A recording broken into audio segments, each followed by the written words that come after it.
Hello, OES101 students.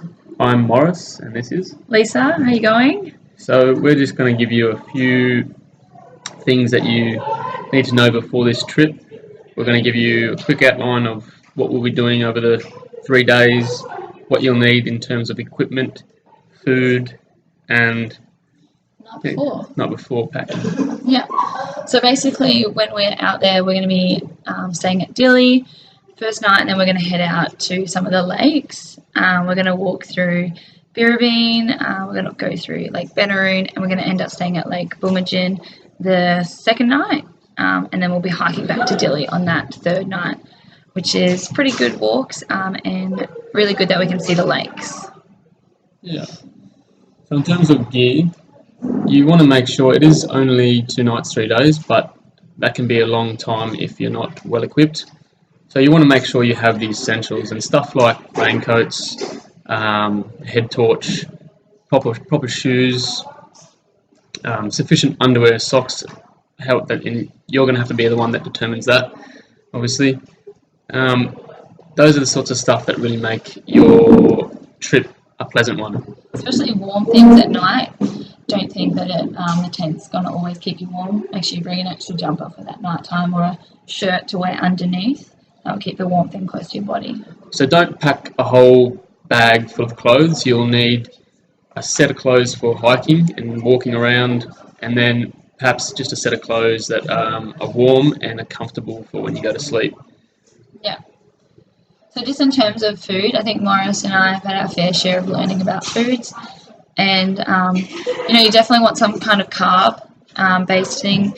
By the time it gets to nighttime, this is the thing you really want to be looking forward to after a long day of hiking. So things like rice, pasta, make sure you can bring fresh veggies. That's totally fine. They last up to a week. Absolutely, don't be hesitant on the fresh vegetables, because fresh vegetables, most of them do last quite a substantial amount of time. So Things like carrots and and keep them in their whole form, and then you can sort of cut them up on the nights of dinner.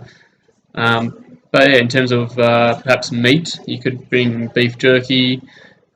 Sachets of tuna are always good. Not so much the tin cans. Beans, fruit like apples, and more so the fruits that don't have skins or seeds, whatever else like that. So apples and oranges apples are definitely good. You could get away with oranges, except you'll have to carry the skin around. Yeah. And just the last few things before we head out. The night before is really important. Please don't go out the day of you're leaving or night before trying to run around finding food or different items. Make sure you're organised a few days ahead and making sure things are waterproof, like a sleeping bag.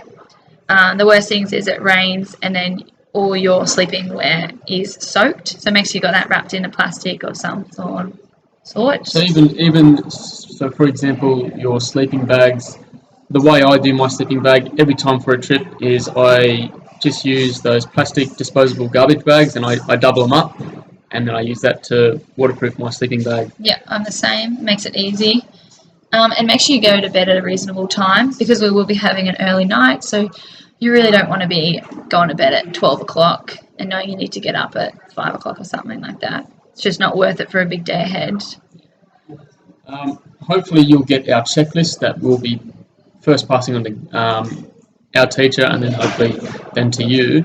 But have a good look at the checklist and make sure you tick everything off in advance. Yeah. All right, that's all from us, and we are excited. We'll see you soon. Meet you soon. See you. Bye.